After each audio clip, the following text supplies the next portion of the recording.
Hello बच्चों, मैं गीतेश पांडे आप सभी का आपके अपने YouTube channel Geetesh Pandey lectures में हार्दिक स्वागत एवं अभिनंदन करता हूं। आज हम लोग बच्चों क्लास 10th फिजिक्स में एक और इम्पोर्टेंट टॉपिक जो कि मानव नेत्र एवं दृष्टि दोष नाम के चैप्टर से लिया गया है, तो इस चैप्टर को हम लोग क्लियर करेंगे। तो ये सेशन बहुत ही इम्पोर्टेंट होने वाला है। इसमें क्लास 10th जो साइंस का पेपर होता है उसमें इसमें से प्रश्न निश्चित तौर पर पूछे जाते हैं। तो अगर आप क्लास में अंत तक बने रहते हैं तो आपको चीज़ें जो है बिल्कुल क्लियर हो जाएंगी। इसमें हम लोग आँख की समंजन क्षमता, उसके बाद दृष्टि दोष, दृष्टि दोष में निकट दृष्टि दोष, दूर दृष्टि दोष आदि के बारे में विस्तृत रूप से अध्ययन करने जा रहे हैं। तो अगर आप वीडियो में अंत तक बने रहते हैं तो चीज़ों को आप अच्छे से क्लियर तरीके से सीख पाएंगे, जो कि बोर्ड परीक्षा के दृष्टिकोण से आपके लिए बहुत हेल्पफुल होने वाला है। तो चलते हैं। सबसे पहले इसमें अगर देखें तो जो हमारा सबसे पहला टॉपिक है वो इसमें होगा आंख की समंजन क्षमता। आंख की समंजन क्षमता, ठीक।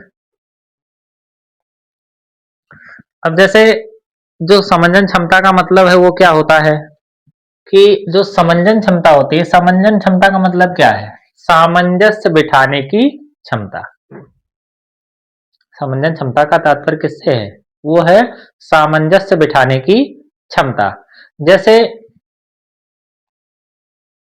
प्यारे बच्चों, अगर हम देखें तो जैसे नेत्र से हम क्या करते हैं कि हम दूर की वस्तुओं को भी देख सकते हैं और पास की वस्तुओं को भी देख सकते हैं। तो इस प्रकार से नेत्र क्या करता है कि दूर की वस्तु को देखने के लिए और पास की वस्तु को देखने के लिए क्या करता है, वो सामंजस्य बिठाता है।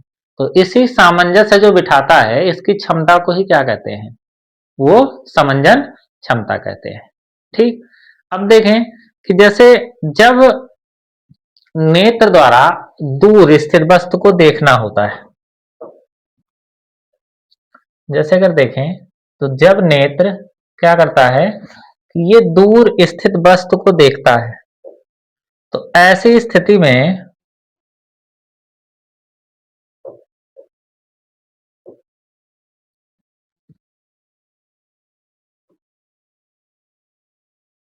देखिए, जब नेत्र क्या करता है कि दूर स्थित किसी वस्तु को देखता है, ठीक। तो इस प्रकार से अगर देखें तो जब नेत्र दूर स्थित किसी वस्तु को देखता है, दूर स्थित का मतलब अनंत दूरी पर स्थित किसी वस्तु को देखता है, क्योंकि अनंत से चलने वाली किरणें कैसी होती हैं? वो परस्पर समांतर होती हैं, ठीक। तो जब अनंत पर स्थित किसी वस्तु को देखता है तो वस्तु कहां पर है अभी? इनफाइनाइट, अनंत दूरी पर है। तो जब अनंत पर स्थित किसी वस्तु को देखता है तो क्या होता है, इस जो नेत्र लेंस है, ये हमारा कौन सा लेंस है? ये नेत्र लेंस है। तो अब ये जब वो किरणें अनंत से चलने वाली किरणें परस्पर समांतर होती हैं, जब वो किरणें इस लेंस पर आपतित होती हैं तो उसको क्या करता है कि ये रेटिना पर फोकस कर देता है और वस्तु स्पष्ट दिखाई देने लगती है,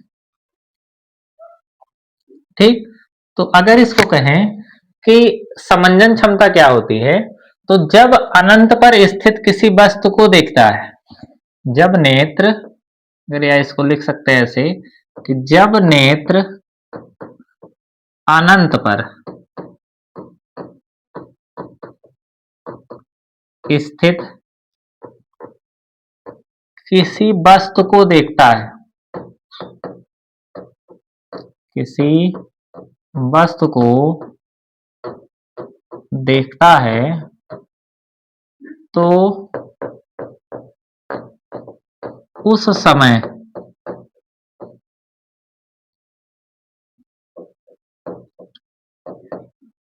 नेत्र लेंस की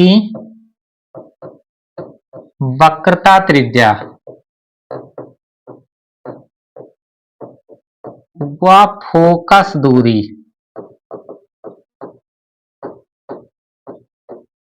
अधिकतम होती है।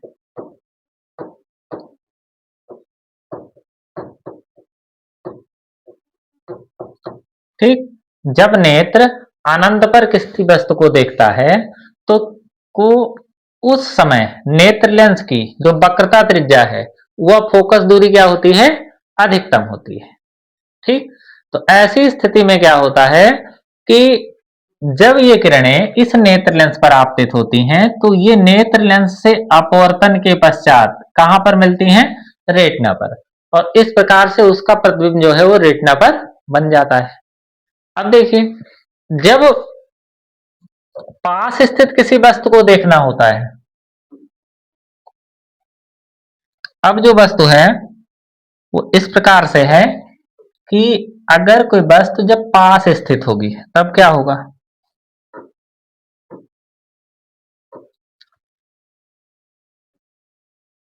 अब देखिए, जैसे जब पास स्थित किसी वस्तु को देखना होता है, मतलब यहां जब समीप स्थित किसी वस्तु को देखना होता है तो उस समय नेत्र की मांसपेशियां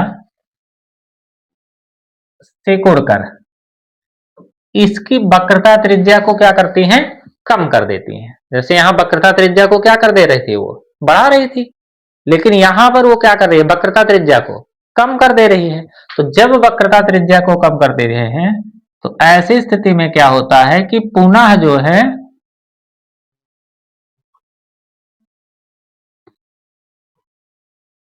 रेटिना आर पर ये वस्तु क्या हो जाती है, ये फोकस हो जाती है। तो इस प्रकार से इसका प्रतिबिंब कहां पर बन जाता है, रेटिना पर बन जाता है। तो ये जो वस्तु है वो कहां पर स्थित है, वो पास में स्थित है, ये निकट स्थित है। तो जब निकट स्थित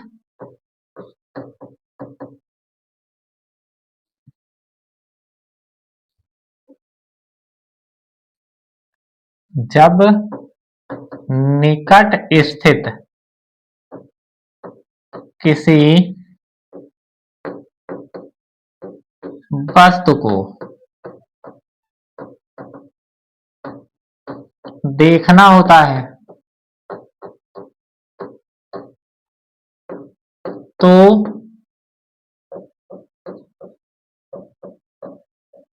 नेत्र लेंस की वक्रता त्रिज्या व फोकस दूरी कम हो जाती है।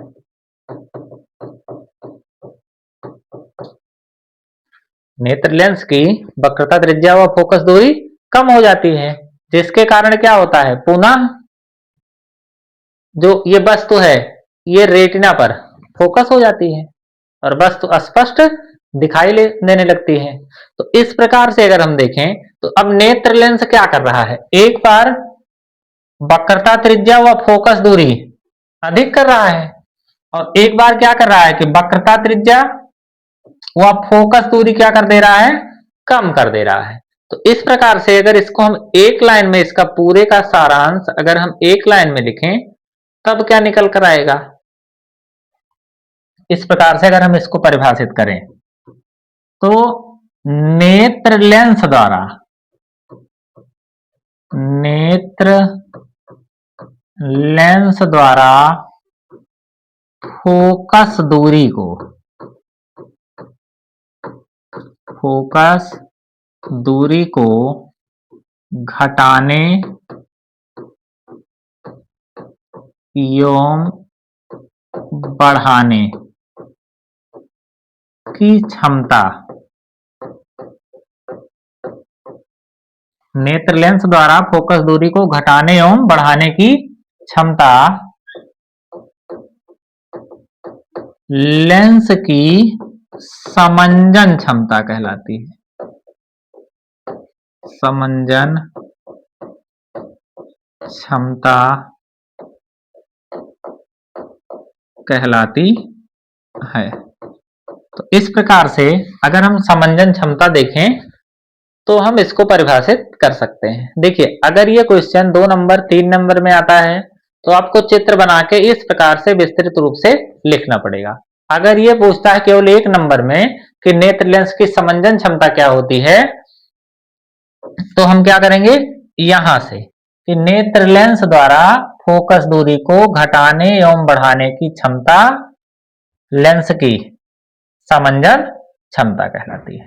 या यहां लिख देंगे कि नेत्र लेंस की समंजन क्षमता कहलाती है। ठीक, तो इस प्रकार से एक हमारा बहुत ही इंपॉर्टेंट टॉपिक क्लियर हुआ, जो कि है आंख की समंजन क्षमता। ठीक, तो आशा करते हैं कि आपको ये टॉपिक बहुत अच्छे से समझ में आ गया होगा। तो आप लोग अगर दोनों चित्र बना के और इस तरीके से अगर लिख देते हैं तो पूरा नंबर आपको मिलेगा इसमें। ठीक, चलते हैं नेक्स्ट टॉपिक की ओर इसके। देखिए, इसमें नेक्स्ट टॉपिक क्या है कि अब जैसे देखिए दूर बिंदु क्या होता है। दूर बिंदु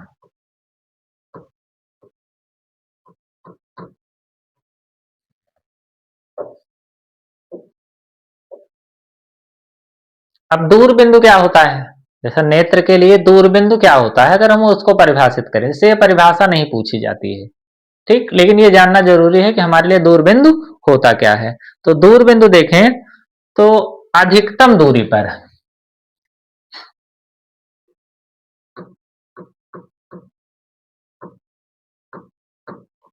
अधिकतम दूरी पर स्थित वह बिंदु, अधिकतम दूरी पर स्थित वह बिंदु, हम बात कर रहे हैं किसकी, दूर बिंदु की। मतलब अधिकतम दूरी पर स्थित वह बिंदु जिस पर रुकी कोई वस्तु,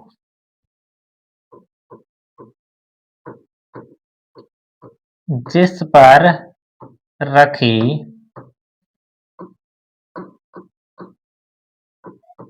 कोई वस्तु को नेत्र बिना समंजन क्षमता के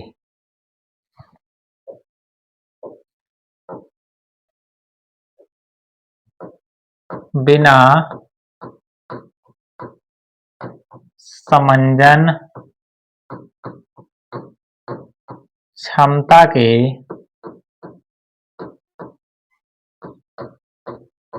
देख सकता है,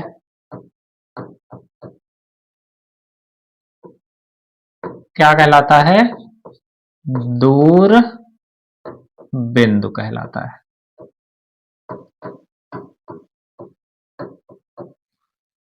ठीक, तो अधिकतम दूरी पर स्थित वह बिंदु, कोई भी वस्तु है और वो कैसी है कि अधिकतम दूरी पर स्थित वह बिंदु जिस पर रखी कोई वस्तु को नेत्र बिना समंजन क्षमता के देख सकता है, दूर बिंदु कहलाता है। मतलब अगर कोई वस्तु बहुत दूरी पर स्थित है तो उसको नेत्र क्या करे, बिना सामंजस्य बिठाए देख सके, तो उसको हम कौन सा बिंदु कहते हैं, दूर बिंदु कहते हैं। ठीक, अब इसमें देखिए ये पॉइंट बहुत इंपॉर्टेंट होने वाला है, जो कि अक्सर 1 नंबर में पूछ लेता है कि स्वस्थ नेत्र के लिए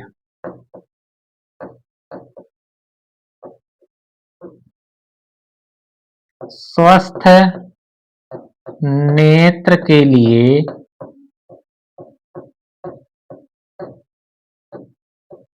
दूर बिंदु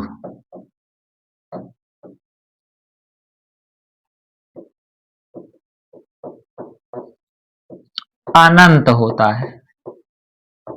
ये पॉइंट आपको ध्यान रखना है कि अगर हम कौन से नेत्र की बात कर रहे हैं, स्वस्थ नेत्र, तो स्वस्थ नेत्र के लिए दूर बिंदु कहां पर होता है, या सामान्य आंख के लिए?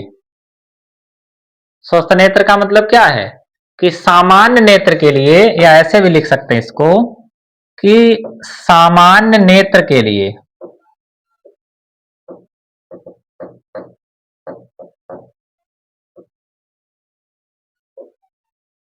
ठीक, सामान्य नेत्र के लिए दूर बिंदु कहां होता है, वो होता है अनंत पर।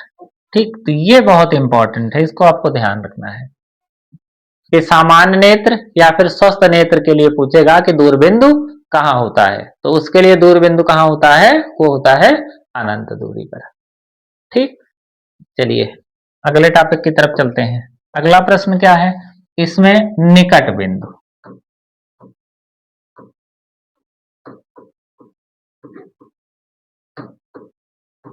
ठीक, निकट बिंदु क्या होता है?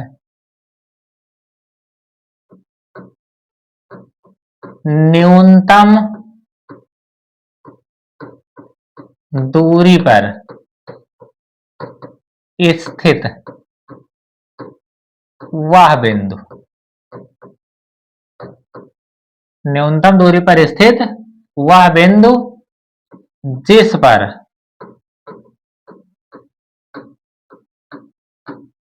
रखी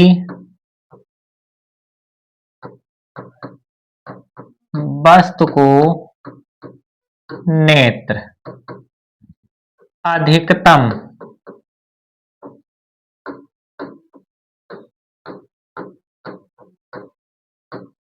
समंजन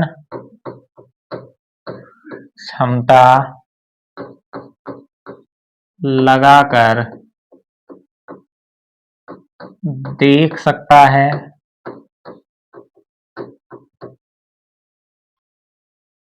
निकट बिंदु कहलाता है। निकट बिंदु कहलाता है। ठीक, तो न्यूनतम दूरी पर स्थित वह बिंदु जिस पर रखी वस्तु को नेत्र अधिकतम समंजन क्षमता, मतलब ज्यादा से ज्यादा सामंजस्य बिठा के उसको देख सके, तो ऐसे बिंदु को हम क्या कहते हैं, निकट बिंदु कहते हैं। ठीक, तो सामान्य नेत्र के लिए, सामान्य नेत्र के लिए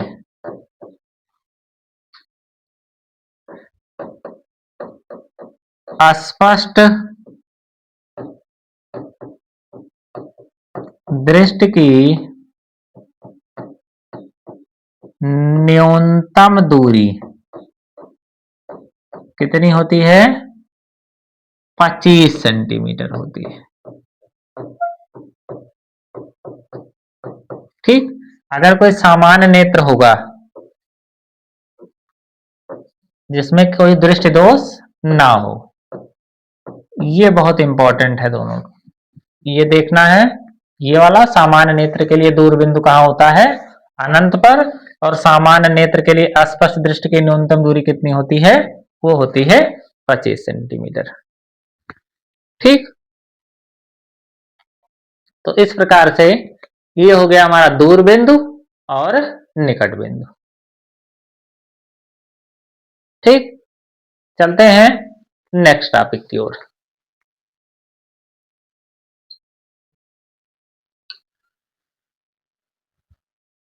अब जैसे अगर हम देखें तो दृष्टि विस्तार क्या होता है, दृष्टि विस्तार ये क्या होगा?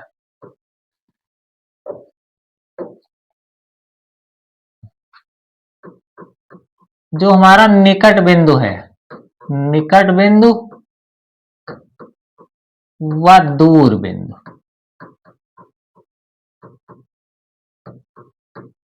के बीच की दूरी को दृष्टि विस्तार कहते हैं।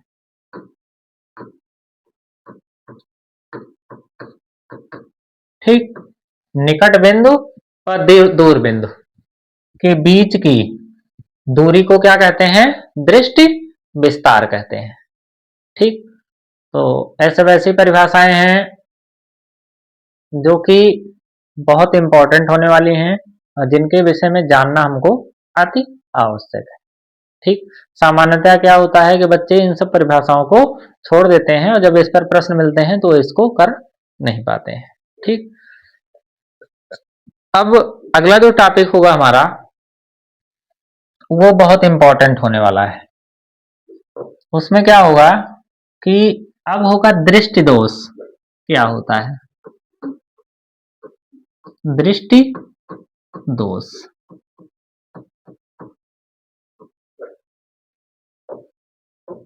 दृष्टि दोष को अगर हम परिभाषित करें तो दृष्टि दोष कब होता है कि कभी कभी आंखों की समंजन क्षमता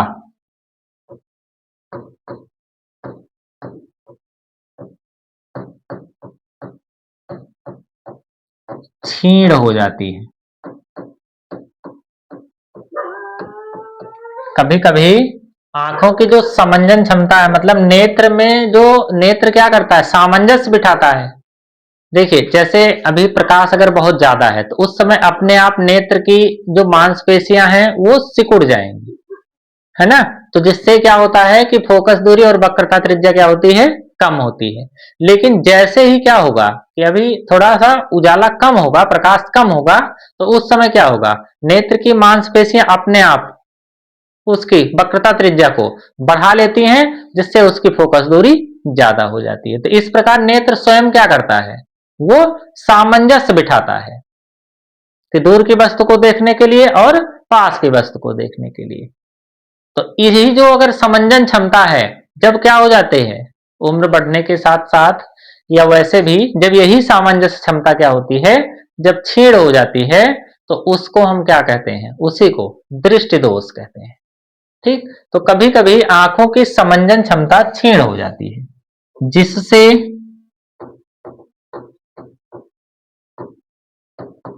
दृष्टि धुंधली हो जाती है।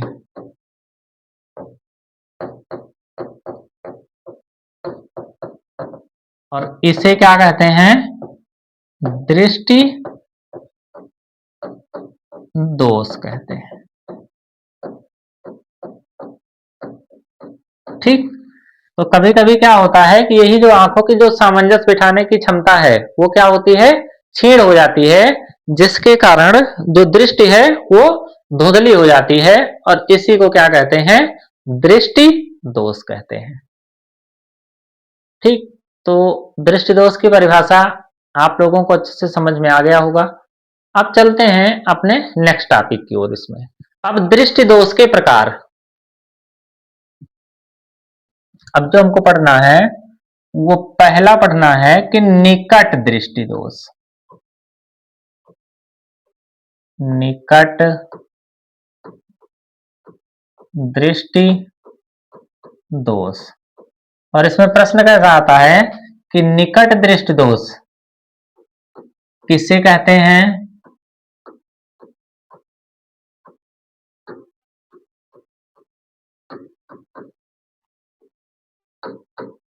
कारण निवारण सहित सचित्र वर्णन।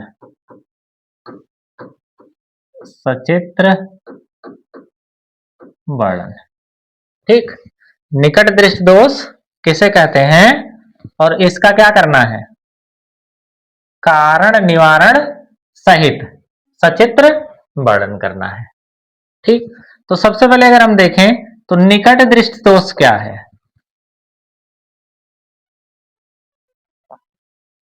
मोस्ट इंपॉर्टेंट प्रश्न है, हर वर्ष बोर्ड परीक्षा में पूछे जाने वाले प्रश्नों में से कि निकट दृष्टि दोष किसे कहते हैं, कारण निवारण सहित सचित्र वर्णन कीजिए। अब देखिए निकट दृष्टि दोष क्या होता है, इस दोष से युक्त, इस दोष से युक्त नेत्र द्वारा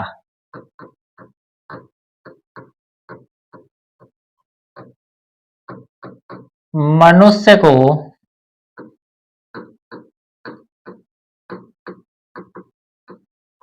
पास की वस्तुएं स्पष्ट दिखाई देती हैं।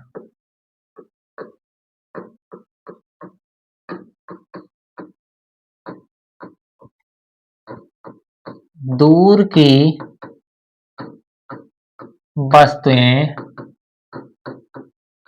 स्पष्ट दिखाई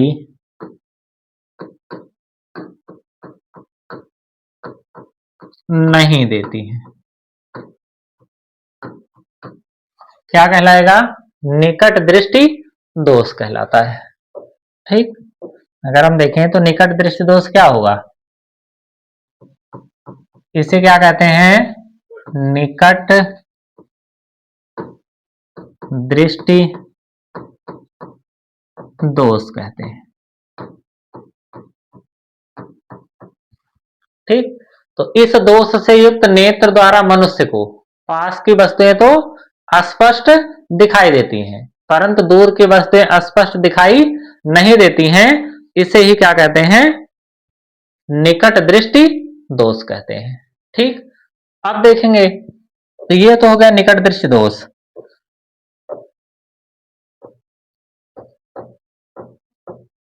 अब इसके अगर हम कारण की बात करें तो इसका कारण क्या है कि ऐसा क्यों होता है?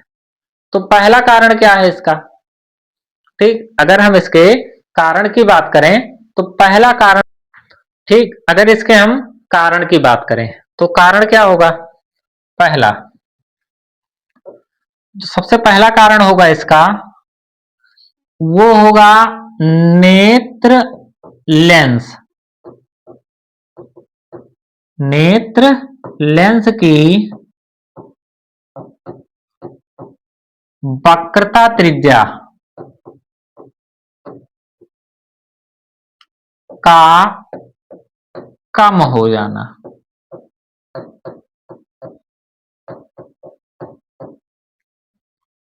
जिससे फोकस दूरी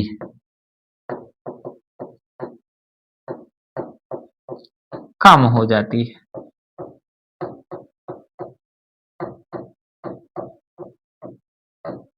ठीक, नेत्र लेंस की वक्रता त्रिज्या का कम हो जाना जिससे फोकस दूरी क्या होती है?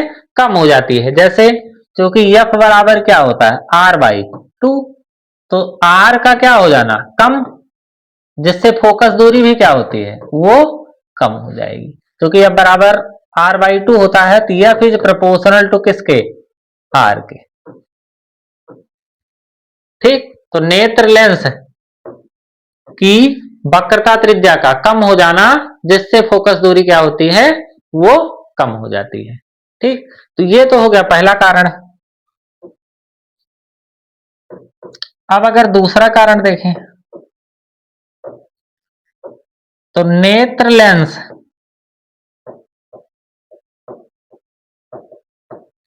व रेटिना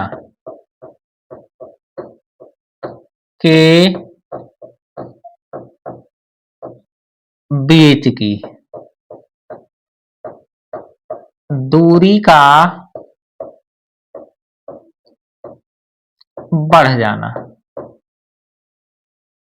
तो इसमें क्या होता है कि नेत्र लेंस व रेटिना के बीच की दूरी का बढ़ जाना जो है वो दूसरा कारण है। ठीक, अब इससे होता क्या है देखिए, जैसे ये है, अगर हम देखें तो ये जो हमारा लेंस है वो कैसा है? दृष्टि दोष युक्त नेत्र है।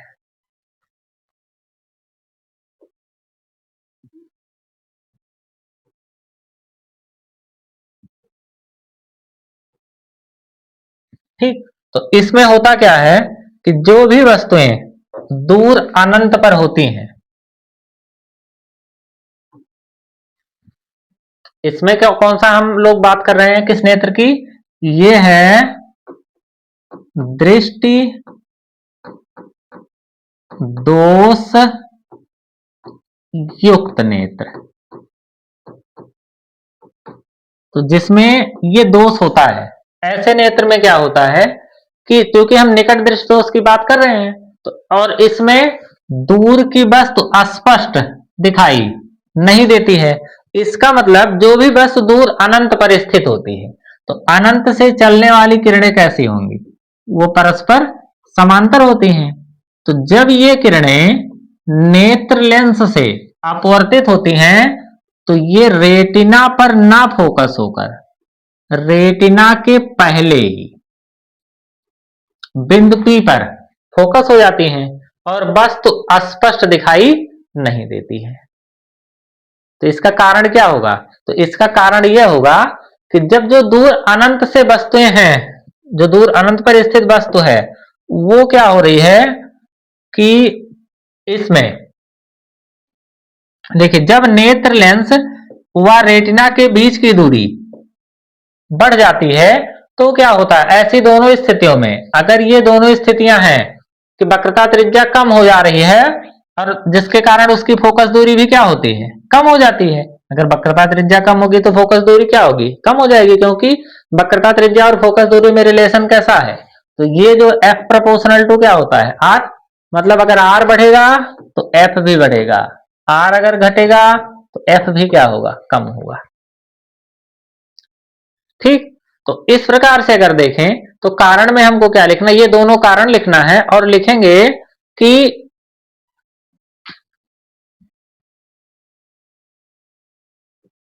दूर अनंत से चलने वाली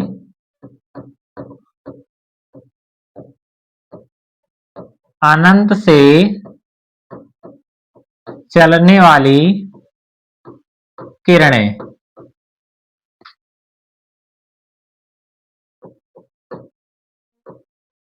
नेत्र लेंस से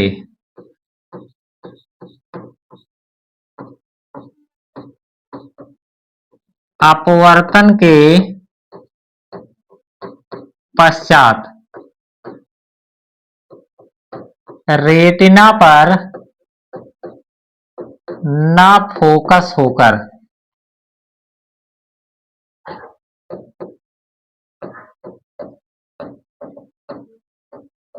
उसके पहले बिंदु P पर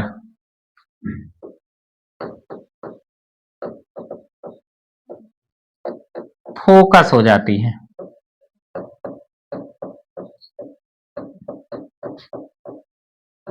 जिससे वस्तु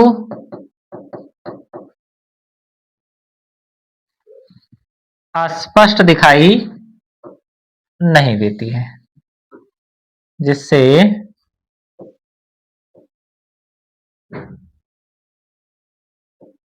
जो वस्तु है स्पष्ट दिखाई नहीं देती है। ठीक। तो ये क्या हो गया इसका कारण? तो निकट दृष्टि दोष किसे कहते हैं? तो इस दोष से युक्त नेत्र द्वारा मनुष्य को पास की वस्तुएं स्पष्ट दिखाई देती हैं, दूर की वस्तुएं स्पष्ट दिखाई नहीं देती हैं। क्या कहलाता है? निकट दृष्टि दोष कहलाता है। ठीक। अब इसका कारण क्या है? पहला कारण क्या होगा? नेत्र लेंस की वक्रता त्रिज्या का कम हो जाना, जिससे फोकस दूरी क्या होती है? कम हो जाती है। और दूसरा कारण क्या होगा? नेत्र लेंस व रेटिना के बीच की दूरी का बढ़ जाना। और इससे क्या होता है कि दूर अनंत से चलने वाली किरणें नेत्र लेंस से अपवर्तन के पश्चात रेटिना पर ना फोकस होकर रेटिना के पहले ही बिंदु P पर फोकस हो जाती हैं, जिससे वस्तु स्पष्ट दिखाई नहीं देती है। ठीक। अब इसका हम निवारण कैसे करेंगे? अब देखिए, इसके अगर हम निवारण की बात करें तो अब निवारण में हमको क्या लिखना है?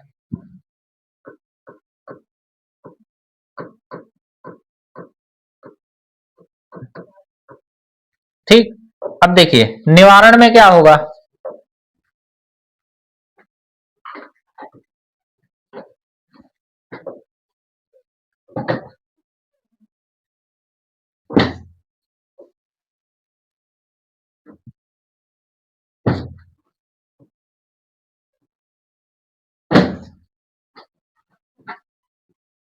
अब देखिए इस दोष को दूर करने के लिए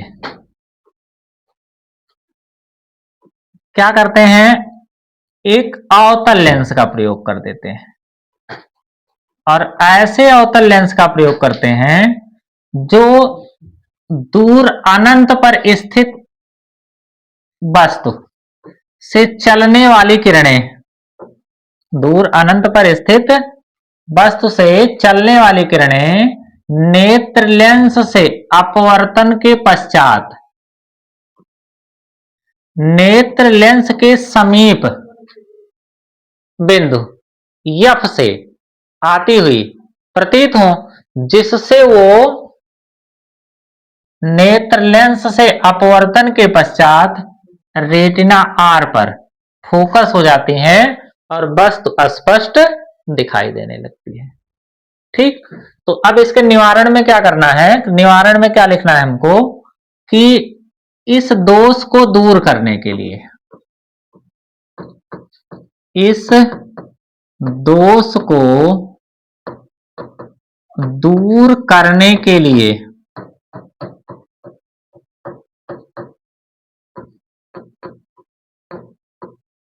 ऐसे अवतल लेंस का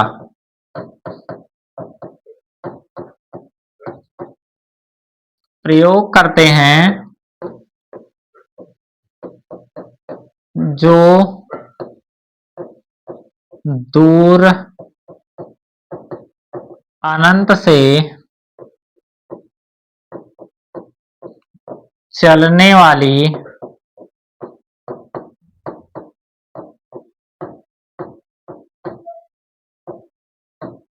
प्रकाश की किरणें नेत्र लेंस से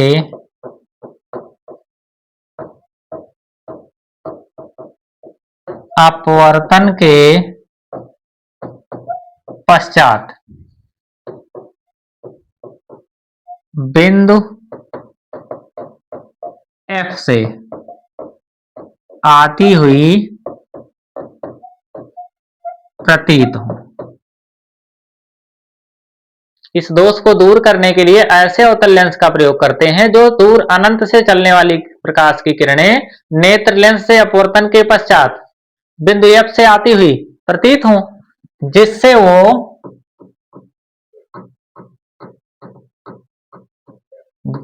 वह रेटिना पर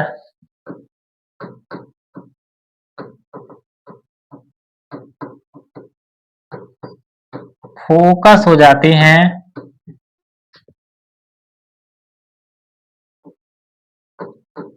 और वस्तु स्पष्ट दिखाई देने लगती है।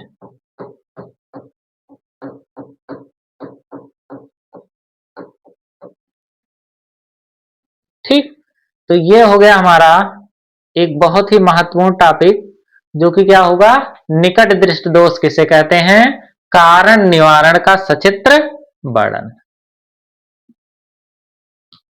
ठीक, तो इस प्रकार से बच्चों एक ही बहुत इंपॉर्टेंट टॉपिक को हम लोगों ने कवर किया, जो कि क्या होगा, वो होगा निकट दृष्टि दोष। ठीक, अब चलते हैं नेक्स्ट टॉपिक की ओर, इसमें जो कि होने वाला है दूरदृष्टि दोष। जस्ट इसी का क्या हो जाएगा, वो अपोजिट हो जाएगा। ठीक, तो ये होगा दूर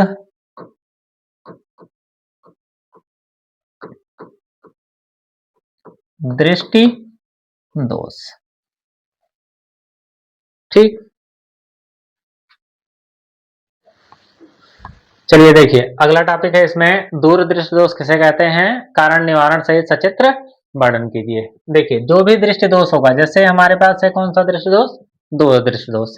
अब दूर दृष्टि दोष क्या होगा कि इस दोष से युक्त नेत्र द्वारा मनुष्य को दूर की वस्तुएं अस्पष्ट दिखाई देती हैं और पास की वस्तुएं अस्पष्ट दिखाई नहीं देती हैं। ठीक, जिसमें भी ये दृष्टि दोष होता है, दूर दृष्टि दोष, उसमें क्या होता है कि जो भी दृष्टि दोष होगा वो वस्तुएं दिखाई देगी, ठीक, और उसके बाद जो है, अगर जैसे दूर है तो दूर की वस्तुएं दिखाई देंगी और पास की वस्तुएं अस्पष्ट दिखाई नहीं देती हैं। ठीक, अब इसका कारण क्या है, देखिए जो हमारा ये नेत्र लेंस है, इसकी जो वक्रता त्रिज्या है, इसकी जो वक्रता है वो क्या हो जाती है, कम हो जाती है।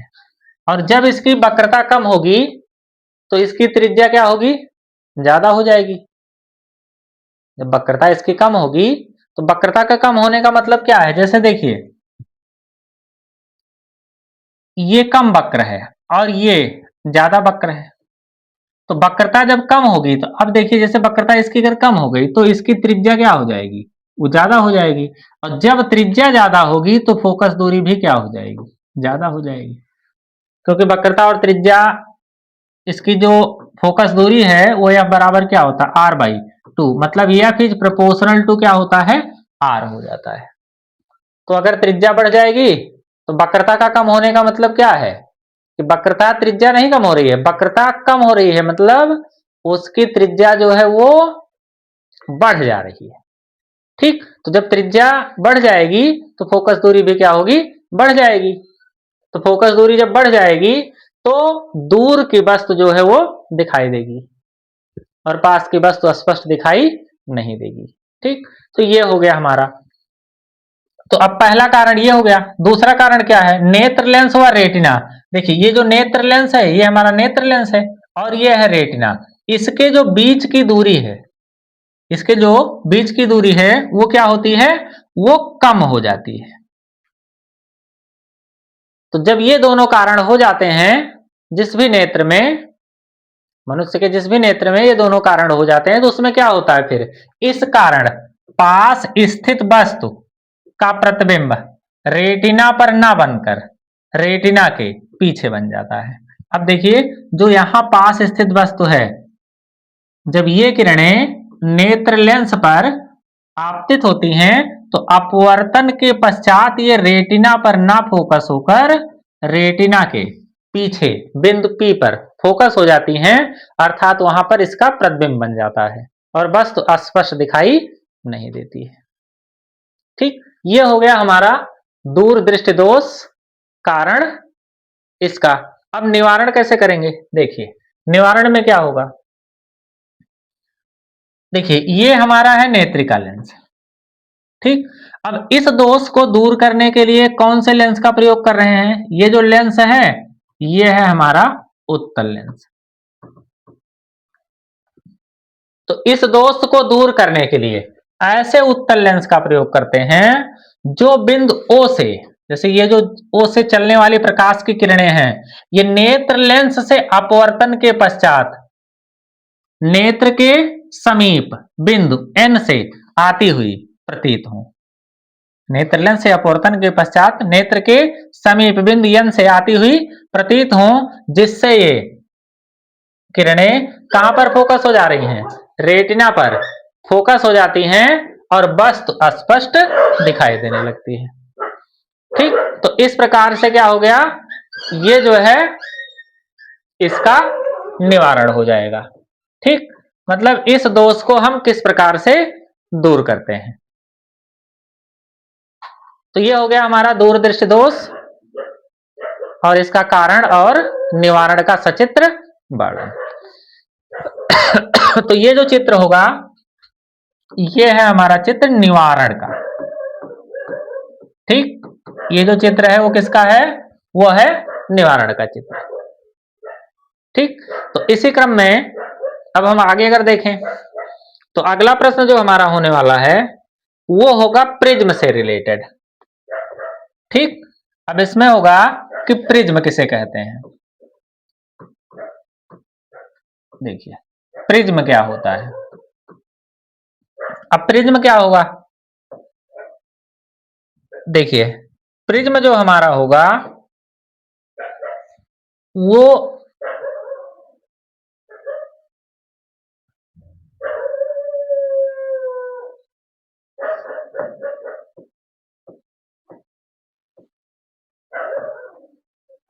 देखिए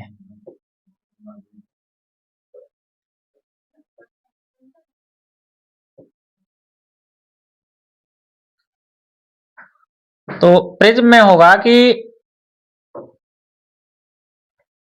दो असमांतर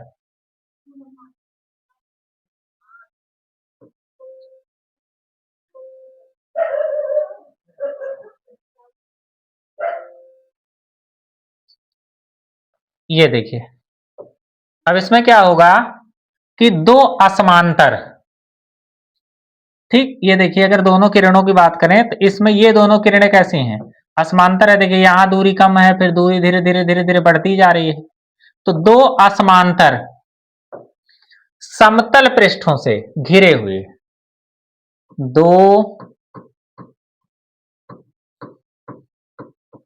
असमांतर समतल पृष्ठों से घिरे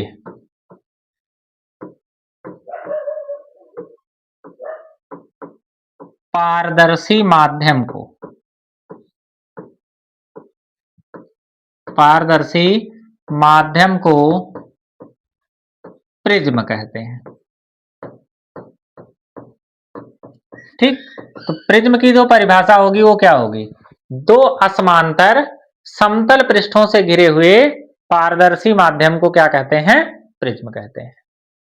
ठीक, अब देखिए अगर हम प्रिज्म द्वारा प्रकाश के अपवर्तन की बात करें,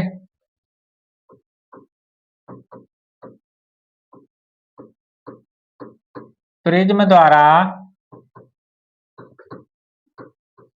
प्रकाश का अपवर्तन, मतलब किसी भी प्रिज्म के द्वारा जो प्रकाश का अपवर्तन है वो कैसे होता है। देखिए अब यहां पर अगर देखें तो इसमें क्या है कि ये है एक श्वेत प्रकाश की किरण जो कि प्रिज्म के पृष्ठ, ये एबीसी क्या है, एक प्रिज्म है, एबीसी एक प्रिज्म है और प्रकाश किरण पीक्यू प्रिज्म के पृष्ठ एबी पर। अब देखिए ऐसे आपको लिखना भी पड़ेगा। ठीक, इसमें किस प्रकार से लिखेंगे कि एबीसी क्या है, एक प्रिज्म है जिसका प्रिज्म कोण ए है। एबीसी क्या है, एक प्रिज्म है जिसका प्रिज्म कोण ए है। एक प्रकाश किरण,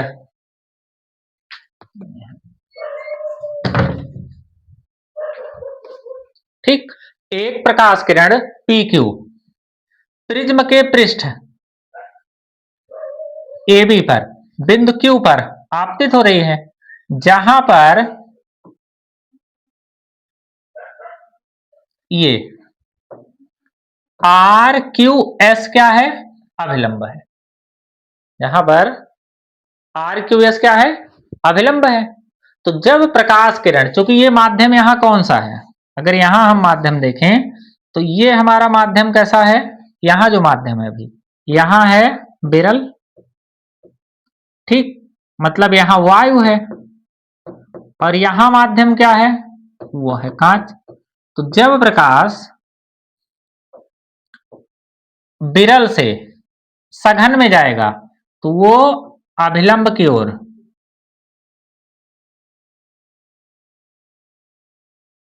झुक जाता है। तो अब ये किरण क्या होगा कि ये अभिलंब की ओर क्या हो जा रही है, अब झुक जा रही है। ठीक, तो इस प्रकार से जो किरण है ये क्या होगी, अभिलंब की ओर झुक जाएगी। तो अब यहां तक अगर देखें तो क्या लिखना है हमको, देखिए फिर से एक बार सुनिए कि एबीसी क्या है, एक प्रिज्म है जिसका प्रिज्म कोण ए है। प्रकाश किरण पी क्यू प्रिज्म के पृष्ठ, प्रकाश किरण पी क्यू प्रिज्म के पृष्ठ।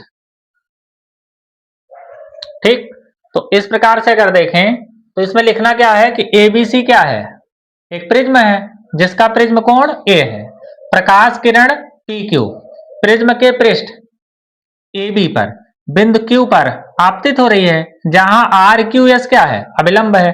क्योंकि प्रकाश जा रहा है विरल से सघन में, इसलिए वो अभिलंब की ओर झुक जाता है।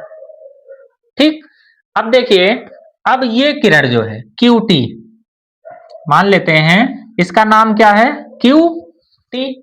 तो प्रकाश किरण क्यू टी प्रिज्म के पृष्ठ एसी पर बिंदु टी पर आपतित हो रही है, जहां पर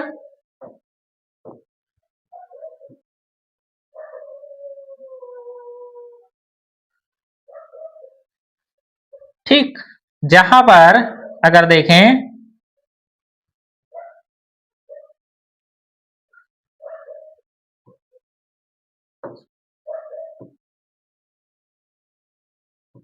ये टी पर आपतित हो रही है, जहां पर यूटीएस अगर देखें तो यूटीएस क्या है, अविलंब है। अब चूंकि प्रकाश कहां से जा रहा है, देखिए कांच से, फिर से यहां क्या है, वायु। तो अब कांच मतलब सघन, सघन से कहां जा रहा है, विरल में। तो जब सघन से विरल में जाता है तब क्या होगा, तो जब सघन से विरल में जाएगा तो अभिलंब से,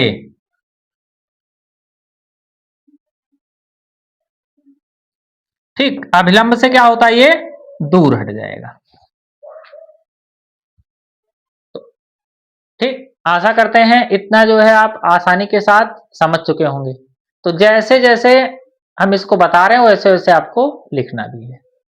ठीक, एक बार फिर से सुन लीजिए, इसमें क्या होगा कि एबीसी क्या है, एक प्रिज्म है जिसका प्रिज्म कोण ए है, प्रकाश किरण पी क्यू प्रिज्म के पृष्ठ ए बी पर बिंदु क्यू पर आपतित हो रही है, जहां आर क्यू एस क्या है, अभिलंब है। प्रकाश विरल से सघन में जा रहा है, इसलिए अभिलंब की ओर झुक जाएगा। ठीक, अब QT प्रिज्म के पृष्ठ AC पर बिंदु T पर आपतित हो रही है, जहां पर UTS क्या है, अभिलंब है। क्योंकि प्रकाश अब सघन से विरल में जा रहा है, इसलिए अभिलंब से दूर हट जाता है। तो अब अगर इसको मतलब PQ को आगे की ओर बढ़ा दें, अब देखिए अगर इस PQ को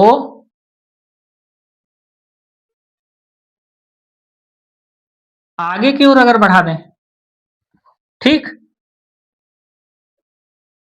तो PQ को आगे की ओर बढ़ाने पर तथा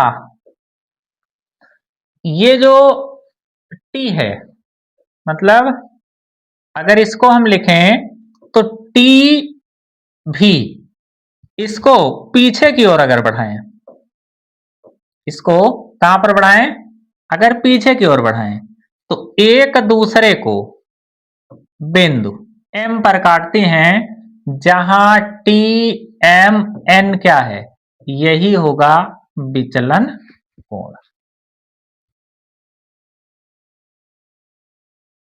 ठीक, तो इस प्रकार से हम जो लिखेंगे इसमें प्रिज्म द्वारा प्रकाश का अपवर्तन, वो क्या होगा, एबीसी क्या है, प्रिज्म है जिसका प्रिज्म कोण ए है, प्रकाश किरण पी क्यू प्रिज्म के पृष्ठ आर क्यू एस पर, यहां जो है आर क्यू एस क्या है, अविलंब है। क्योंकि प्रकाश किरण पी क्यू प्रिज्म के पृष्ठ ए बी पर बिंदु क्यू पर आपतित हो रही है, जहां आर क्यू एस अविलंब है। प्रकाश जा रहा है विरल से सघन में, तो विरल से सघन में जाएगा तो अभिलंब की ओर झुक जाता है। अब क्यूटी प्रिज्म के दूसरे पृष्ठ एसी पर बिंदु टी पर आपतित हो रहा है, जहां पर यूटीएस क्या है, अविलंब है। क्योंकि प्रकाश जा रहा है अब सघन से विरल में, इसलिए ये अविलंब से दूर हट जाता है। तो पी क्यू को आगे की ओर तथा टीभी को पीछे की ओर बढ़ाने पर एक दूसरे को यम पर काटते हैं, और यही यम क्या होगा, अल्पतम विचलन कोण डेल्टा होगा। ठीक, तो इस प्रकार से यह प्रश्न हो गया प्रिज्म और प्रिज्म द्वारा प्रकाश का अपवर्तन। ठीक, तो इसको अपने शब्दों में अच्छे से ऐसे ही लिख लेना है चित्र बनाकर। अब देखिए इसमें जो नेक्स्ट टॉपिक होगा वो बहुत ही इंपॉर्टेंट होगा बोर्ड परीक्षा के दृष्टिकोण से। ठीक, उसमें से कई प्रश्न बनते हैं। वो होगा प्रिज्म द्वारा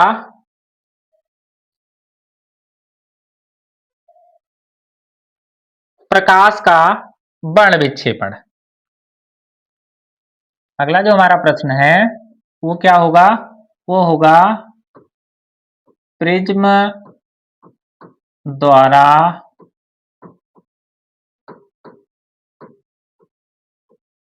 प्रकाश का वर्ण विक्षेपण।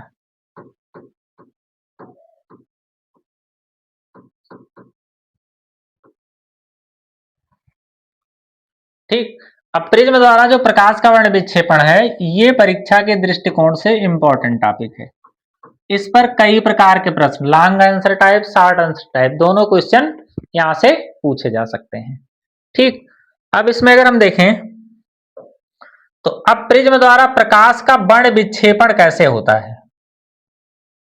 देखिए, वर्ण का मतलब क्या होता है,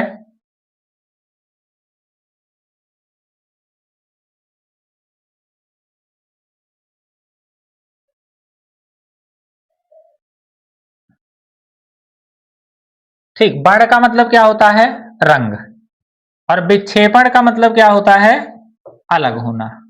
तो प्रिज्म द्वारा जो रंग हैं वो अलग कैसे होते हैं। ठीक, तो अब यहां देखिए, जब सूर्य की श्वेत प्रकाश किरण, जब सूर्य की श्वेत प्रकाश किरण किसी प्रिज्म से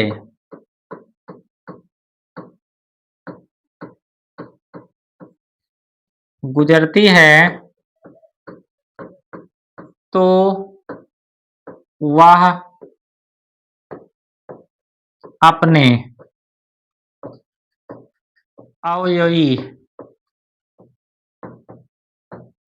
अवयवी रंगों में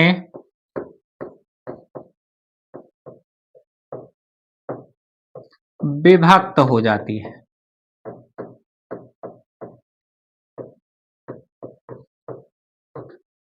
यह घटना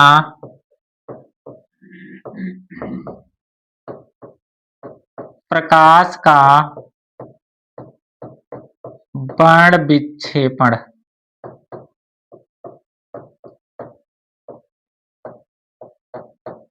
कहलाती है। ठीक, तो प्रिज्म द्वारा प्रकाश का वर्ण विक्षेपण क्या होता है, देखिए, जब सूर्य की श्वेत प्रकाश किरण, जब सूर्य की श्वेत प्रकाश किरण किसी प्रिज्म से गुजरती है तो वह अपने अवयवी रंगों में विभक्त हो जाती है। यह घटना क्या कहलाती है, प्रकाश का वर्ण विक्षेपण कहलाती है। ठीक, तो वर्ण का मतलब क्या होता है, रंग, और विक्षेपण का मतलब क्या होता है, अलग होना।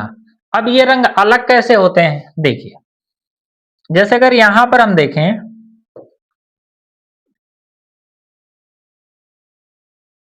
तो ये है हमारे सूर्य की श्वेत प्रकाश किरण।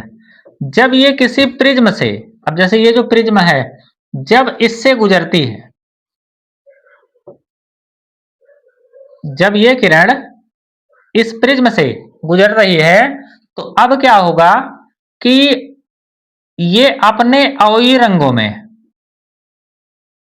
देखिए, अब ये किरण सीधे ना जाकर इसमें कुछ किरणें ऐसी हैं जो कि इस प्रकार से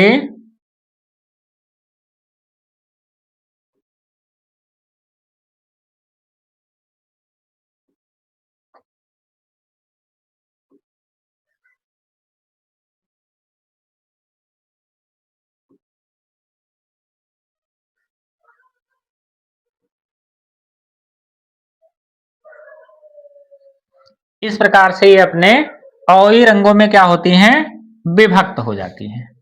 ठीक, इसी घटना को क्या कहते हैं, इसी घटना को कहते हैं प्रकाश का बड़ विक्षेपण। ठीक, तो बड़ का मतलब क्या होता है? रंग, और विक्षेपण का मतलब क्या होता है? उसका अलग होना। ठीक,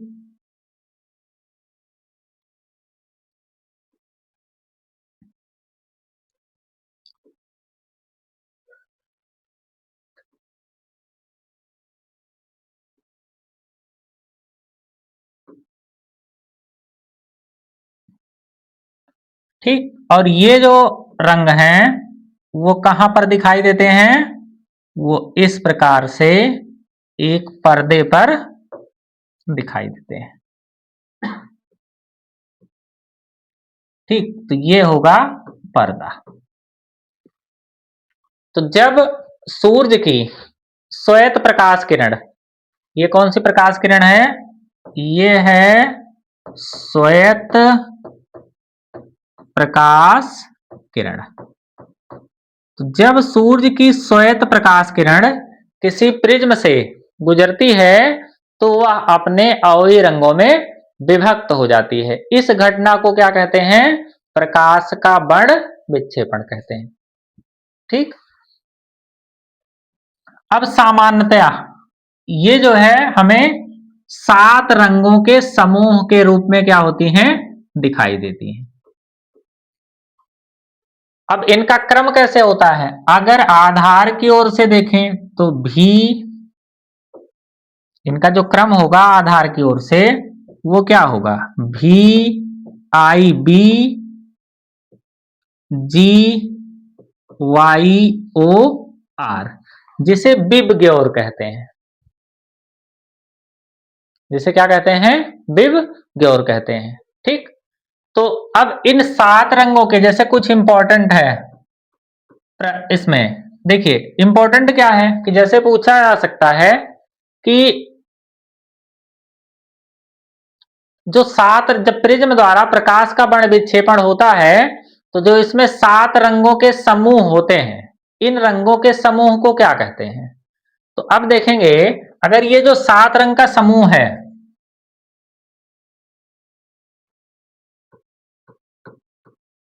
बड़ विक्षेपण की घटना में, बड़ विक्षेपण की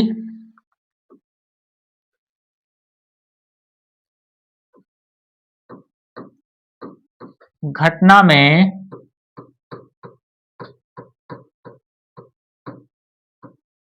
रंगों के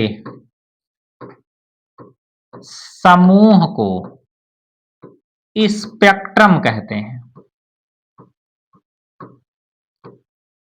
ठीक, इन रंगों के समूह को क्या कहते हैं बच्चों? इसे स्पेक्ट्रम कहते हैं। ठीक, इन रंगों के समूह को क्या कहेंगे? वो स्पेक्ट्रम कहते हैं।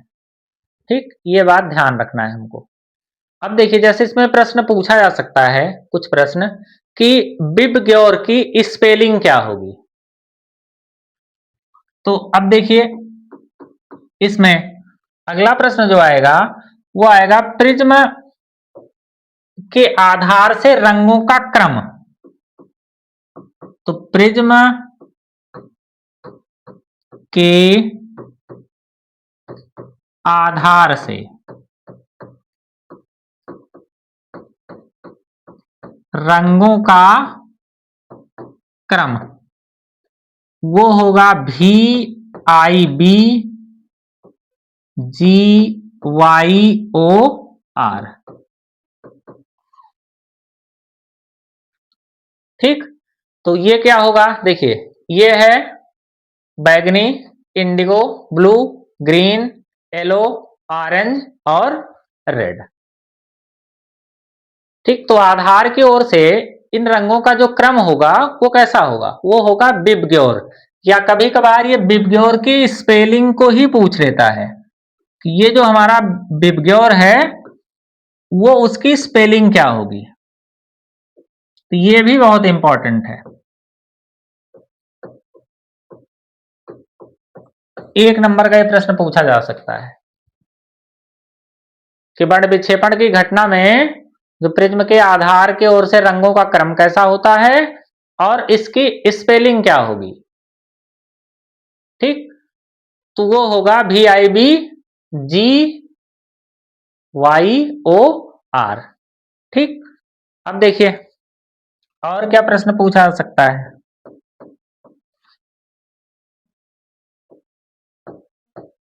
बड़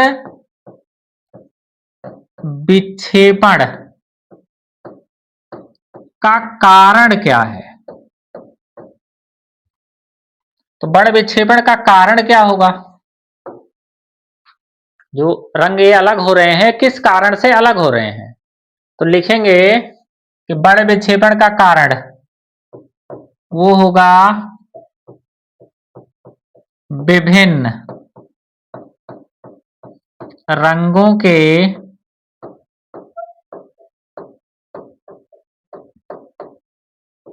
अपवर्तनांक का भिन्न भिन्न होना। जो बड़ विक्षेपण का कारण है वो क्या होगा, विभिन्न रंगों के अपवर्तनांक का भिन्न भिन्न होना। ये इसका पहला कारण है कि जो अपवर्तनांक है वो क्या होते हैं, भिन्न भिन्न होते हैं। या अथवा क्या लिख सकते हैं, अगर इसी को हम अथवा लिखें कि और इसको हम क्या लिख सकते हैं, अगर ये ना लिखना चाहे तो विभिन्न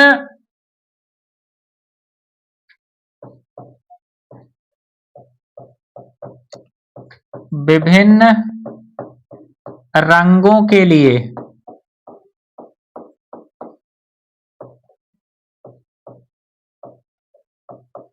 विचलन कोण के मान का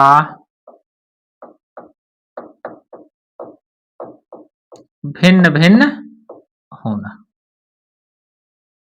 ठीक, ये हो जाएगा, दोनों लिख सकते हैं। तो चाहे विभिन्न रंगों के अपवर्तनांक का भिन्न भिन्न होना लिखें या फिर लिखें विभिन्न रंगों के लिए विचलन कोण के मान का भिन्न भिन्न होना।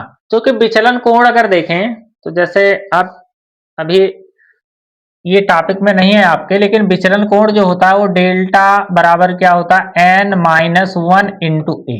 तो इसका मतलब क्या है कि जो विचलन कोण है वो प्रोपोर्शनल टू किसके होता है, अपवर्तनांक के।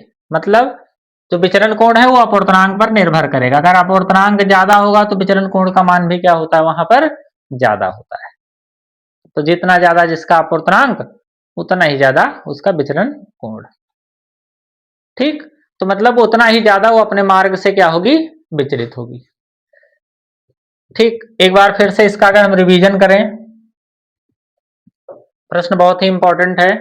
प्रिज्म द्वारा प्रकाश का बड़ विक्षेपण। देखिए, जब सूर्य की श्वेत प्रकाश किरण किसी प्रिज्म से गुजरती है तो वह अपने अवयवी रंगों में विभक्त हो जाती है। यह घटना क्या कहलाती है, प्रकाश का बड़ विक्षेपण कहलाती है। ठीक, अब देखिए ये श्वेत प्रकाश की किरण है, जब ये प्रिज्म से गुजर रही है तो पर्दे पर ये हमें 7 रंगों के समूह के रूप में दिखाई दे रही है। और इन रंगों के समूह को ही हम क्या कहते हैं, स्पेक्ट्रम कहते हैं। ये जो रंगों के समूह को क्या कहते हैं, हम स्पेक्ट्रम कहते हैं। स्पेक्ट्रम का एक सिरा होता है लाल और दूसरा होता है बैगनी। स्पेक्ट्रम का जो एक सिरा होगा वो लाल होगा और दूसरा कैसा होता है, बैगनी होता है। ठीक, अब देखिए तो बड़ विक्षेपण की घटना में रंगों के समूह को क्या कहते हैं, स्पेक्ट्रम। अगर आपसे पूछा जाएगा कि स्पेक्ट्रम क्या है तो हम क्या बता सकते हैं स्पेक्ट्रम को, कि जब प्रिज्म द्वारा प्रकाश का बड़ विक्षेपण होता है तो उसके पश्चात जो पर्दे पर रंगों के समूह जो प्राप्त होते हैं उसी को हम क्या कहते हैं, स्पेक्ट्रम कहते हैं। ठीक, अब प्रिज्म के आधार से रंगों का क्रम कैसा होता है। देखिए प्रिज्म के आधार से जो रंगों का क्रम है वो कैसा होता है, वो होता है विबग्योर। कभी कभार ये स्पेलिंग ही पूछ लेता है कि विबग्योर की स्पेलिंग क्या होगी। ठीक, इसके बाद अगर मान लीजिए कभी आ जाता है बड़ विक्षेपण का कारण क्या है, तो इसका जो कारण है वो क्या होगा, विभिन्न रंगों के आपूर्तनांक का भिन्न भिन्न होना, या फिर विभिन्न रंगों के लिए विचलन कोण के मान का भिन्न भिन्न होना। ठीक, अब देखिए बड़े विक्षेपण की घटना में, अगर बड़े विक्षेपण हो रहा है तो बड़े विक्षेपण की जो घटना ये हो रही है, इसमें सबसे ज्यादा विचलन वो किस रंग का होता है? अगला जो पॉइंट होगा वो क्या होगा कि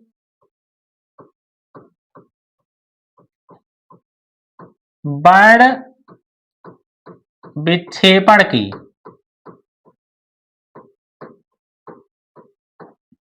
घटना में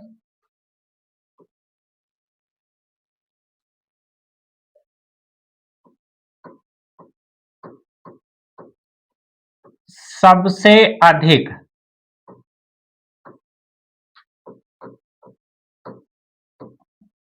विचलन बैंगनी रंग का होता है।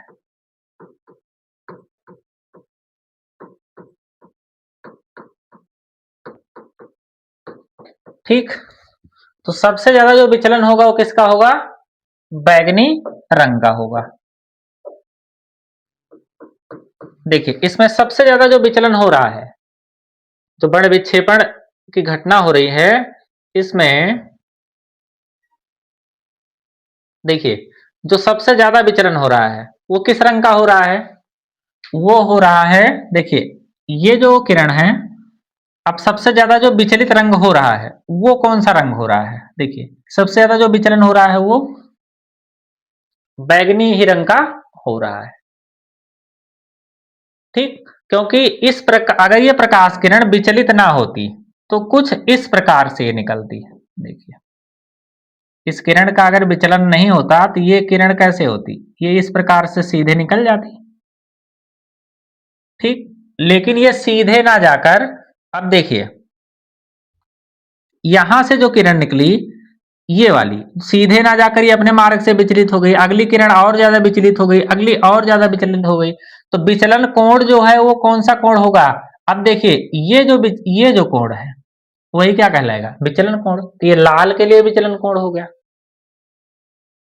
विचलन कोण किसके लिए है? ये लाल के लिए है। और अगर हम बैगनी के लिए देखें तो ये वाला जो विचलन कोण है पूरा वो किसके लिए होगा? बैगनी के लिए होगा। तो देखिए सबसे ज्यादा जो विचलन कोण है, ये तो विचलन कोण बहुत कम है इसकी तुलना में, ये देखिए विचलन कोण बहुत ज्यादा है और ये उसकी तुलना में क्या है? बहुत कम है। तो इस प्रकार से अगर हम देखें तो लिख सकते हैं कि विचलन कोण का मान सबसे ज्यादा किसका होता है? तो बड़ विक्षेपण की घटना में सबसे अधिक जो विचलन होता है वो किस रंग का होता है? वो होता है बैंगनी रंग का। ठीक, अब देखिए तरंग दैर्ध्य किसकी सबसे ज्यादा होती है? ठीक, तो एक अगर लाइन हम याद कर लें, ये बहुत इंपॉर्टेंट लाइन होने वाली, इससे हम कई प्रश्नों के जवाब दे सकते हैं आसानी के साथ। देखिए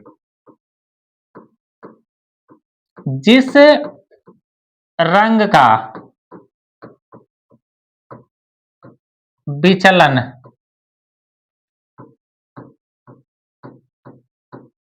सबसे कम उसकी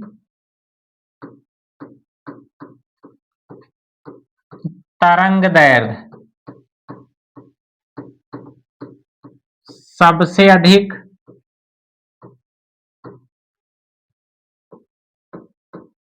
उसका अपवर्तनांक सबसे कम।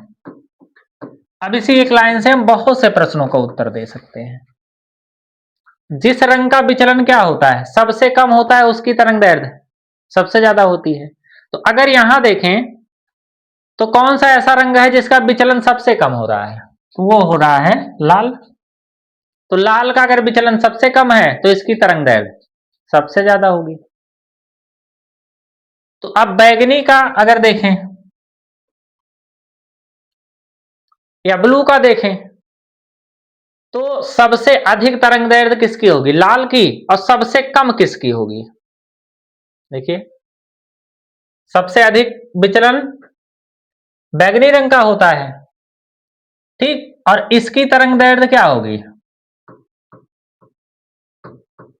इसकी तरंग दैर्ध्य सबसे अधिक, इसकी जो तरंग दैर्ध्य होगी वो कैसी होगी, वो सबसे ज्यादा होगी, मतलब जिसका विचलन सबसे कम,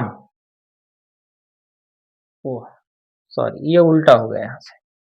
अगर देखें तो एक लाइन जो हमने लिखा है वो अगर इसको देखें कि जिस रंग का विचलन सबसे कम उसकी तरंग दैर्ध्य क्या होगी, सबसे अधिक, और उसका अपवर्तनांक सबसे कम।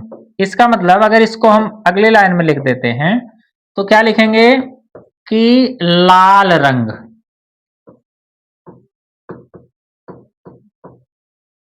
की तरंग दैर्ध्य सबसे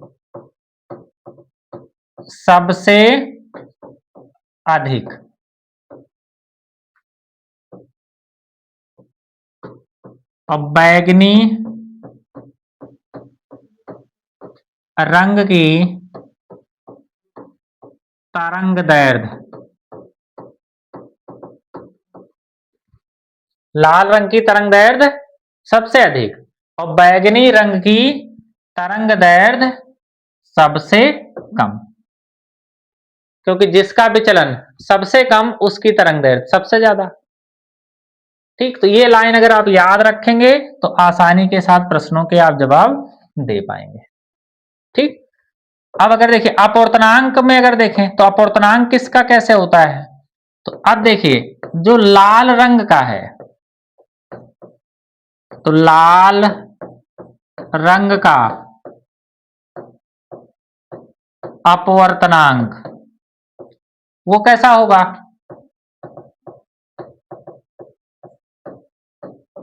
सबसे कम, और बैगनी रंग का अपवर्तनांक सबसे अधिक।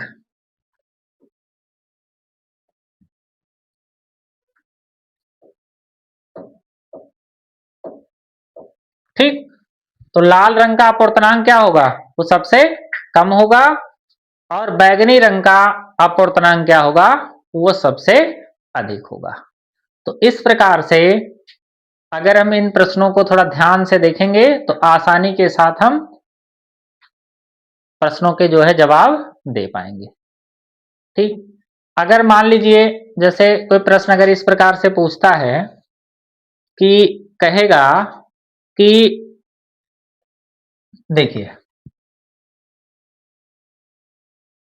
जो तरंग दैर्ध्य है जैसे lambda R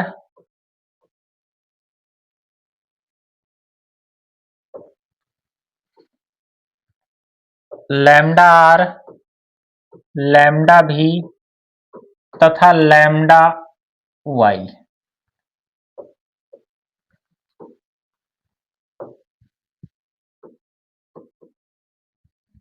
lambda R lambda B तथा लैम्डा वाई में सबसे ज्यादा तरंग दैर्ध्य किसकी होगी, तो या तरंग दैर्ध्य के घटते क्रम या बढ़ते क्रम कह सकता है। ठीक, तो अब देखिए तो जिसका विचलन सबसे कम उसकी तरंग दैर्ध्य सबसे ज्यादा, मतलब डेल्टा आर जो है वो सबसे ज्यादा होगा, तो डेल्टा आर अधिक होगा किससे, डेल्टा, यहां देखें लैम्डा आर जो है वो अधिक होगा किसके, लैम्डा वाई से, और जो लैम्डा वाई जो है वो अधिक होगा किससे, लैम्डा भी से। ठीक, तो ये तरंग दैर्ध्य का कौन सा क्रम हो गया, घटता हुआ क्रम, इसका सबसे ज्यादा, फिर उससे कम, फिर उससे कम, बढ़ते हुए क्रम में लिखेंगे तो पहले इसको लिखेंगे फिर इसको लिखेंगे फिर इसको लिखेंगे। इस प्रकार से भी प्रश्नों को पूछ सकता है कि लाल, बैगनी व पीले रंगों में सबसे ज्यादा अपूर्णांक किसका होगा। तो अब देखिए वो है इन सब के लिए, सभी प्रश्नों के लिए हमारे पास एक ही हथियार है। वो कैसा है कि जिस रंग का विचलन सबसे कम उसकी तरंग दैर्ध्य क्या होगी, सबसे अधिक, और उसका अपूर्णांक सबसे कम। अगर इस प्रकार से हम इस लाइन को हम याद रखते हैं तो चाहे जो भी प्रश्न आएगा उसका हम आसानी के साथ आंसर दे पाएंगे। ठीक, तो ये हमारा एक बहुत ही इंपॉर्टेंट टॉपिक क्लियर हो गया कि वर्ण विक्षेपण क्या है, और इस पर जितने भी सवाल बन सकते हैं सभी प्रश्नों को जो है आपको बता दिया गया है। ठीक, तो बोर्ड परीक्षा के दृष्टिकोण से ये टॉपिक बच्चों बहुत ही इंपॉर्टेंट था। अब अगला जो टॉपिक होगा वो होगा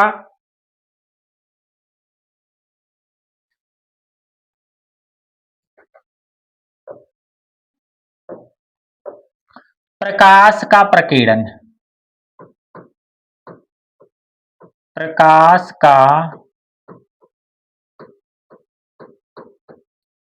प्रकीर्णन, प्रकीर्णन का मतलब क्या होता है, प्रकीर्णित होता मतलब फैलना। तो जब सूर्य की श्वेत प्रकाश किरण अगर देखें, या जब सूर्य की प्रकाश किरण किसी ऐसे माध्यम से गुजरती है, जब सूर्य की प्रकाश किरणें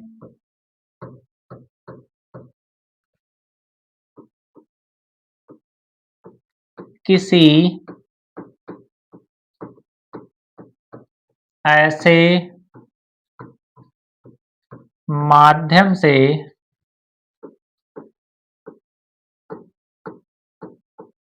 गुजरती हैं जहां धूल,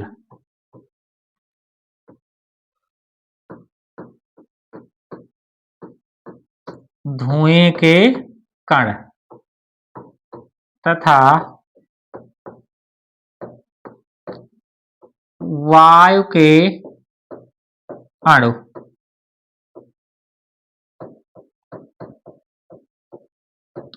विद्यमान होते हैं। जब सूर्य की प्रकाश किरण किसी ऐसे माध्यम से गुजरती है जहां धूल, धुएं के कण तथा वायु के अणु विद्यमान होते हैं, तो प्रकाश इनसे टकराकर चारों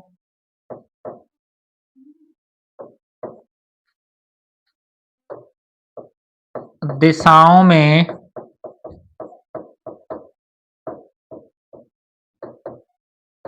फैल जाता है।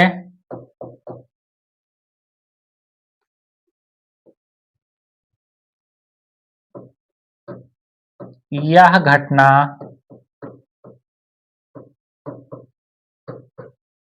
प्रकाश का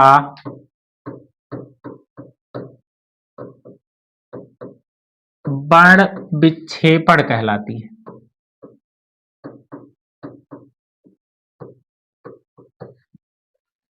ठीक, जब सूर्य की श्वेत प्रकाश किरण किसी ऐसे माध्यम से गुजरती है जहां धूल, धुएं के कण तथा वायु के अणु विद्यमान रहते हैं, तो प्रकाश इनसे टकराकर क्या होता है, चारों दिशाओं में फैल जाता है। इसी घटना को क्या कहते हैं, प्रकाश का प्रकीर्णन कहते हैं। इसका जो विस्तृत अध्ययन किया था वो किसने किया था, लॉर्ड रेले ने। इसका जो विस्तृत अध्ययन किया था वो किसने किया था, एक महान वैज्ञानिक थे, वो थे लॉर्ड रेले। उन्होंने जो है प्रकीर्णन का एक नियम भी दिया था। ठीक, जैसे देखिए अगर मान लीजिए प्रकाश आ रहा है, तो प्रकाश जब आता है तो अब वातावरण में क्या होता है कि धूल, धुएं के कण विद्यमान होते हैं। जैसे प्रदूषण जो भी होता है, जैसे धुआं, पराली जो है जलाया जाता है, या और भी बहुत से संयंत्र जो चल रहे हैं, कई उद्योग धंधे जो चल रहे हैं, जो उससे उसकी चिमनियों से जो धुएँ निकलते हैं, तो वो क्या होते हैं कि वो वातावरण में ही टहल रहे हैं। तो जब प्रकाश गुजरता है और उससे टकराता है, तो वो चारों दिशाओं में फैल जाता है। इसी घटना को क्या कहते हैं? प्रकाश का प्रकीर्णन कहते हैं। ठीक? अब प्रकीर्णन में कुछ इम्पोर्टेंट बातें जो बोर्ड परीक्षा में अक्सर पूछी जाती हैं। जैसे लाल रंग का प्रकीर्णन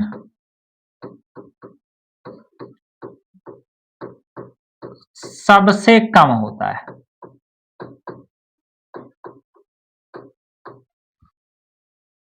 ठीक? इसकी तुलना में नीले और बैंगनी रंग का प्रकीर्णन ज्यादा होता है। इसकी तुलना में अगर देखें तो, और जैसे लाल रंग का प्रकीर्णन सबसे कम और बैंगनी रंग का प्रकीर्णन सबसे अधिक होता है।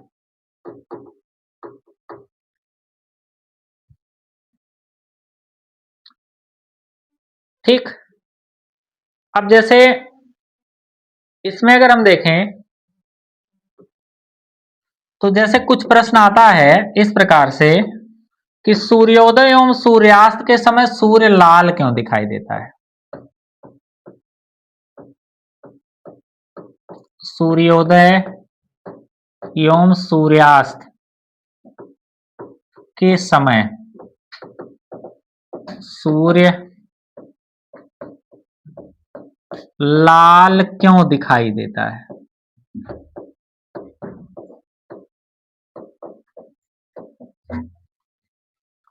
जैसे जो सूर्योदय होता है या सूर्यास्त होता है तो उस समय सूर्य लाल क्यों दिखाई देता है? इसका कारण क्या है? इसका कारण अगर 1 नंबर में पूछा जाता है, लिखेंगे प्रकाश का प्रकीर्णन ही इसका कारण है। अब देखिए ये लाल क्यों दिखाई दे रहा है सूर्योदय एवं सूर्यास्त के समय? देखिए सूर्योदय एवं सूर्यास्त के समय सूर्य जो है वो हमसे सबसे अधिक दूरी पर होता है। तो चूंकि वहां से जो किरणें चलती हैं, जब वो हमारे पास तक पहुंचती हैं तो वो प्रकीर्णित हो जाती है, फैल जाती हैं। क्योंकि लाल रंग का प्रकीर्णन क्या होता है? सबसे कम होता है, इसीलिए वही रंग हमको सबसे ज्यादा दिखाई देता है। तो इसीलिए सूर्योदय एवं सूर्यास्त के समय सूर्य कैसा दिखाई देता है?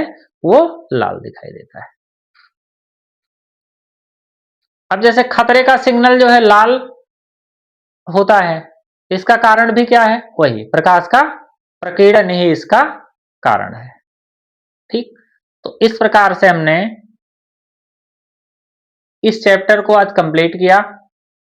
अब नेक्स्ट क्लास में हम लोग इसी चैप्टर से रिलेटेड पीवाईक्यू, इसके कॉन्सेप्ट